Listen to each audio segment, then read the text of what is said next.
Melanjutkan cerita sebelumnya, di mana kelompok Lee Sing-yun dan keluarga Sangwon sedang bertarung. Mereka saling menyerang dengan armada mereka masing-masing. Lee Sing-yun berhadapan dengan dua api berbeda, yaitu Poet Blim dan Doomsday Blim. Poet Blim menatap Lee Sing-yun. Dia merasa ada sesuatu yang mengerikan dalam tubuh Lee Sing-yun. Dia bertanya, api apa yang telah ditelan oleh Lee Sing-yun hingga membuatnya gemetar. Api berwarna biru dengan aura gelap dikeluarkan oleh Lee Sing-yun. Itu adalah api 10 iblis milik Lee Sing-yun. Api tersebut diangkat tinggi-tinggi. Kobaran muncul menyelimuti tubuh Lee Sing-yun. Saat ini, Lee Sing-yun sudah diselimuti oleh api berwarna biru. Begitu juga dengan Poet Blim. Dia maju menyerang Lee Sing-yun. Namun, aura api yang dikeluarkan oleh Poet Blim dapat ditahan dengan mudah oleh Lee Sing-yun. Api milik Lee Sing-yun menjalar menyelimuti tubuh Poet Blim. Seketika, raut wajahnya mulai berubah. Dia merasa sesuatu yang sangat berbahaya. Seketika, Poet Blim langsung melesat menjauh dari Lee Sing-yun. Dia tidak menyangka Lee Sing-yun memiliki api yang begitu kuat. Namun Doomsday Blim masih terdiam menatap Poet Blim yang pergi menjauh. Dia masih belum mengerti apa yang sebenarnya terjadi. Poet Blim menatap Doomsday Blim, menyuruhnya segera pergi, menjauh dari Lee Sing-yun. Namun hal itu sudah terlambat. Api biru milik Lee Sing-yun sudah menyentuh tubuh Doomsday Blim. Dia berteriak, kemudian dililit oleh api biru. Tubuh Doomsday Blim kembali ke wujud api. Dia ditarik dan ditelan oleh Lee Sing-yun, perlahan namun pasti. Api tersebut mulai masuk ke dalam tubuh Lee Sing-yun, terus menjalar ke dalam jantung 10 iblis milik Lee Sing-yun. Di saat yang sama, sebuah serangan terbentuk. Bola api mulai muncul. Bola api tersebut berjatuhan mengarah ke Lee Sing-yun. Orang yang memberikan serangan bola api adalah Poet Blim. Dia begitu marah melihat Doomsday Blim telah ditelan oleh Lee Sing-yun. Karena hal itu, Poet Blim ingin membunuh Lee Sing-yun. Lee Sing-yun langsung mengeluarkan armor darah iblis bumi. Tangan Lee Sing-yun diselimuti oleh armor, begitu juga dengan tubuhnya. Saat ini, Lee Sing-yun menggunakan armor darah iblis roh bumi. Dia menahan serangan yang dikeluarkan oleh Doomsday Blim. Armor yang dikeluarkan oleh Lee Sing-yun dapat menghalangi serangan yang dikeluarkan oleh Poet Blim. Keterkejutan muncul di wajah Poet Blim. Dia tidak menyangka kalau serangan yang dia lakukan tidak berdampak terhadap Lee Sing-yun. Kekuatan yang dikeluarkan oleh Lee Sing-yun memberikan tekanan yang kuat terhadap Poet Blim, hingga dia terdorong ke belakang, seperti dedaunan yang tertiup angin. Lee Sing-yun melesat maju ke arah Poet Blim. Dia mengincar api berbeda yang telah dilahap oleh Poet Blim sebelumnya. Tebasan dikeluarkan oleh Lee Sing-yun. Dia berhasil menebas satu lengan milik Poet Blim. Lengan tersebut berisikan salah satu api berbeda yang telah diserap oleh Poet Blim dari aula api milik keluarga Gu. Api itu pun ditarik oleh Lee Sing-yun, kemudian terdiam dalam genggamannya. Di lain sisi, Poet Blim melarikan diri dari tempat tersebut. Dia berteriak ke Lee Sing-yun, mengatakan, lain kali mereka bertemu, dia akan melahap api berbeda milik Lee Sing-yun. Lee Sing-yun tidak takut dengan ancaman tersebut. Malah dia sudah tidak sabar ingin bertemu dengan Poet Blim. Orang-orang yang melihat kejadian tersebut begitu terkejut. Mereka tidak percaya dengan kekuatan yang dimiliki oleh Lee Sing-yun.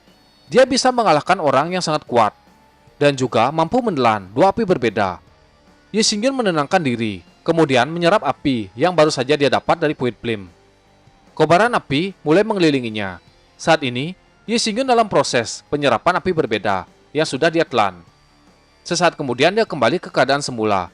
Merasa semua ancaman sudah diselesaikan, Lee Sing-yun mendekat ke Gu-hun, mengatakan, waktunya sudah habis. Dia akan mengambil kepala Gu-hun, sesuai dengan apa yang telah dikatakan sebelumnya. Keringat dingin muncul di wajah Gu-hun. Dia menatap ke sekeliling. Entah apa yang dia lihat, tiba-tiba dia bersujud di depan Lee Sing-yun. Dia meminta maaf dan mengakui kesalahannya kepada Lee Sing-yun, meminta Lee Sing-yun memaafkannya. Dia juga meminta maaf kepada Gu Tianhe, meminta melihatnya sebagai keluarga Gu. Gu-hun meminta Gu Tianhe melepaskannya, namun Gu Tianhe tidak mengatakan apapun. Gu-hun berjalan berlutut mendekat ke Gu Tianhe, memegang dengan bajunya. Dia bersumpah tidak akan pernah datang lagi ke keluarga Gu, meski hanya setengah langkah di masa depan. Lee Sing-yun melirik mengatakan, kesetiaan yang ditunjukkan Gu-hun hanya penghinaan kepada arti dari kesetiaan. Gu-hun bertanya, apakah Lee Sing-yun tidak akan membiarkannya pergi? Gu-hun merasa pasrah dengan hidupnya, tetapi tindakan yang selanjutnya dia lakukan membuat orang-orang tidak percaya. Dia mendekat ke Gu-sin, mengatakan kalau dia akan dikubur bersama dengan bocah tersebut. Seketika Lee Sing-yun bergerak. dia sudah ada di depan Gu Hun. Hal itu membuat Gu Hun terkejut. Dia tidak percaya Ye Xingyun begitu cepat. Ye Xingyun juga menebas leher Gu Hun, sesuai dengan apa yang dia katakan sebelumnya. Melihat hal itu, Gu Dudao menatap Sang Wan Qianqiu. Dia berkata, kekalahan bawahan berarti adalah kekalahan pemimpin. Namun Sang Wan Qianqiu masih belum mengakui kekalahannya. Gu Dudao menyuruh Sang Wan Qiu melihat keadaan orang-orang yang ada di pihaknya. Terlihat para bawahan Sang Wan Qianqiu telah dikalahkan oleh kelompok Ye Xingyun. Sebuah tawa terdengar. Saat ini, Sang Wan Qianqiu begitu bahagia. Dia tertawa, mengatakan metode transfer darah secara resmi dilepaskan. Sebuah benda melayang-layang di depan Sang Wan Qianqiu. Setelah dia mengatakan melepaskan metode transfer darah, benda seperti darah tersebut mulai bergerak mengarah ke sekitar tempat tersebut. Darah yang dikeluarkan oleh Sang Wan Qianqiu mengarah ke mayat bawahannya yang telah dikalahkan oleh Yao Ji. Ye Xingyun memahami metode transfer darah. Merasakan bahaya, dia mengingat jenazah Luo Yang. Saat ini, Ye Xingyun sudah berada di depan jenazah tersebut. Kemudian dia berkata, Luo Sang, kamu tidak bisa lagi menggunakan tubuhmu. Tinggallah di dalam cincin jiwaku untuk sementara. Saat ini, Ye Xingyun menggunakan array penyegelan jiwa. Dia menyegel jiwa dalam jenazah tersebut. Setelah menyegelnya, Ye Xingyun berkata, kalau dia mengetahui orang tersebut ada di sini dan memintanya keluar. Orang-orang terdiam. Mereka tidak mengerti apa yang dikatakan oleh Ye Xingyun. Peti mati mengeluarkan aura. Aura itu mengelilingi peti mati. Sesaat, peti tersebut mengalami retakan. Seorang pria dengan rambut panjang berwarna hitam dengan jubah merah muncul. Dia bertanya kepada pemuda di depannya, menanyakan apakah namanya adalah Ye Xingyun. Dia tidak menduga Ye Chong memiliki keturunan sepertinya. Aura berwarna kuning menyelimuti tubuh pria tersebut. Gu Dudao menatap pria yang baru saja keluar. Pria itu bernama Sui Sun. Ye Xingyun menatap Gu Dudao. Dia tidak tahu kalau Gu Dudao mengenal pria tersebut. Di lain sisi, Sang Wan Qianqiu mendekat ke Sui Sun. Dia menakupkan tangan, memanggil pemuda tersebut sebagai Lord Sui Sun. Ye Xingyun mulai memutar kepalanya. Ingatan keluar. Dia mengingat nama Sui Sun yang bertarung dengan leluhur keluarganya. Wajah Ye Xingyun menjadi gelap. Dia berteriak, apakah kau yang bernama Sui Sun? Sui Sun menjawab, memangnya kenapa kalau dia adalah Sui Sun? Darah yang ada di sekitar disedot olehnya. Ye Xingyun menunjuk ke arah Sui Sun, mengatakan, hari ini dia akan mengambil kepala Sui Sun. Sui Sun tersenyum. Dia merasa pemuda di depannya tidaklah buruk. Tapi itu hanyalah gertakan tanpa kekuatan. Sebuah aura yang kuat tiba-tiba muncul. Dari aura tersebut muncul sesosok naga. Seorang pria datang. Kekuatan orang ini sangatlah kuat. Di tangan kanannya memegang sebuah pedang. Dia berkata, bagaimana jika aku yang menjadi lawanmu, Sui Sun? Gu Dudao sangat terkejut. Orang yang muncul adalah pendekar pedang pertama, Guang Jian. Di lain sisi, ingatan muncul dari kepala Ye Xingyun. Dia mengingat muridnya, si pedang gila. Ye Xingyun tersenyum menatap pria tersebut, kemudian berkata, anak itu telah tumbuh dewasa. Pedang gila mendekat ke Sui Sun. Dia bertanya, apakah Sui Sun tahu siapa jenazah tersebut? Sui Sun tidak mengetahui siapa pria yang ada di depannya. Nama asli dari pria yang mendapat julukan pedang gila adalah Guang Jian. Dia memperkenalkan diri sebagai murid ke-10 dari Dewa Perang. Orang-orang yang mendengar merasa takjub. Master dari Guang Jian adalah Dewa Perang. Pantas saja, dia begitu kuat. Orang-orang mulai mengobrol dengan apa yang mereka ketahui. Sui Sun yang mendengar perkataan Guang Jian langsung tertawa. Dia kembali menanyakan, siapa Dewa Perang yang dimaksud Guang Jian ini? Tatapan tajam dikeluarkan oleh Guang Jian. Dia menatap Sui Sun dengan sangat serius. Pedangnya diangkat. Pedang tersebut diselimuti oleh aura. Dia berteriak, teknik pedang. Ye Xingyun masih memperhatikan gerakan yang ditunjukkan oleh Guang Jian. Melihat kekuatan muridnya, Ye Xingyun merasa dia cukup bagus.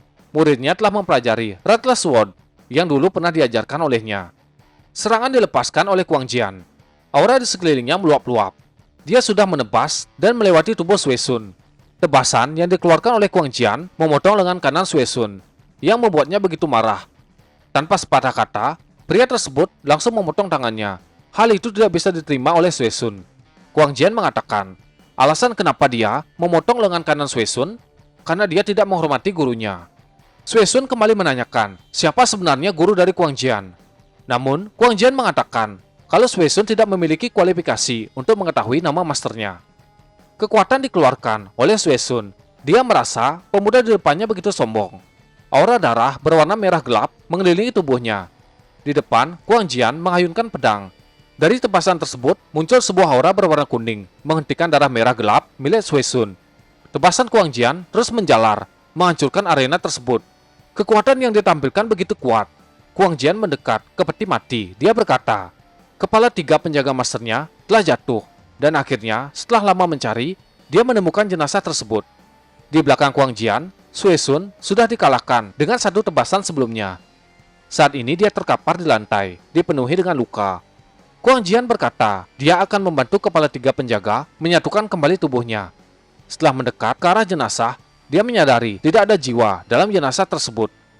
Guang Jian berteriak, menanyakan siapa yang telah berani mengambil jiwanya. Dia begitu marah dengan kejadian tersebut dan ingin membunuh pelakunya. Ye Xingyun maju mendekat. Guru Dao yang ada di belakangnya merasa hal yang dilakukan Ye Xingyun akan membahayakan dirinya. Namun Ye Xingyun tidak mempedulikan hal itu. Dia berkata, akulah yang mengambil jiwanya. Guang Jian berbalik, dia menatap Ye Xingyun dan merasa ada sesuatu yang familiar dari pemuda di depannya. Sebuah ingatan muncul di kepala Guang Jian. Dia mengingat gurunya yang dulu pergi setelah mengajarkannya teknik pedang. Guang Jian berpikir, mengapa orang di depannya memberikan perasaan yang akrab. Kemudian dia bertanya, siapa nama pemuda di depannya? Dia mengatakan, namanya Ye Xingyun. Guang Jian langsung terdiam. Dia tidak menyangka nama pemuda di depannya sama dengan nama gurunya. Namun, Guang Jian mengingat gurunya telah jatuh 100 tahun yang lalu. Dia bertanya kepada Ye Xingyun, mengapa dia mengambil jiwanya. Ye Xingyun mengatakan kalau dia bisa menyelamatkannya. Perkataan Ye Xingyun membuat Guang Jian berpikir, apakah yang dikatakan pemuda tersebut benar? Ye Xingyun menjelaskan, segel yang ada pada jiwa orang tersebut adalah formasi pembunuh roh. Bahkan jika Guang Jian mendapatkan jiwanya dan menemukan tubuh baru, jiwa tidak akan menyatu dengan tubuh tersebut. Sui Sun yang sudah sadar dan mendengar perkataan Ye Xingyun langsung bertanya, memangnya siapa Ye Xingyun ini? Bisakah dia menembus formasi tersebut? Guang Jian menginjak Sui Sun agar dia tidak banyak bicara, sambil berkata, diam, atau aku akan mengirimmu ke neraka. Guang Jian bertanya ke Ye Xingyun, apakah mereka saling mengenal? Ye Xingyun mengatakan, aku tidak tahu, namun Guang Jian merasakan perasaan yang akrab dalam dirinya. Ye Xingyun mengatakan, kemungkinan mereka pernah bertemu sebelumnya. Kemudian dia melirik ke bagian tangan Guang Jian. Terlihat banyak bekas sayatan pedang pada lengan tersebut. Ye Xingyun bertanya, siapa yang telah membuatnya seperti itu? Guang Jian berkata, dia sendiri yang melakukannya untuk memperingatkan dirinya. Dia harus membunuh semua musuh gurunya.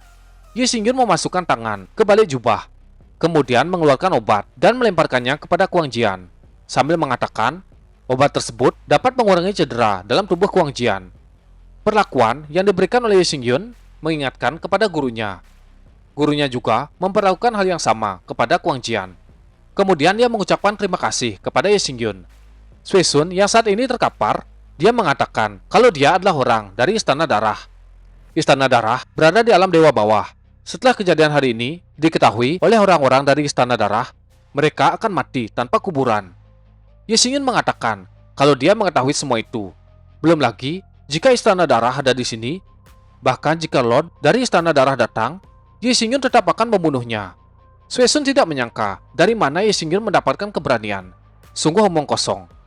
Pedang tanpa ampun diangkat oleh Ye Xingyun, diarahkan ke atas tubuh Sui Sun. Ye Xingyun mengatakan, karena Sui Sun sedang terburu-buru, maka Ye Xingyun akan mengantarkannya ke neraka. Tusukan diberikan oleh Ye Xingyun mendarat di atas tubuh Sui Sun. Setelah membunuhnya, Ye Xingyun menatap ke arah Sang Wan Qianqiu.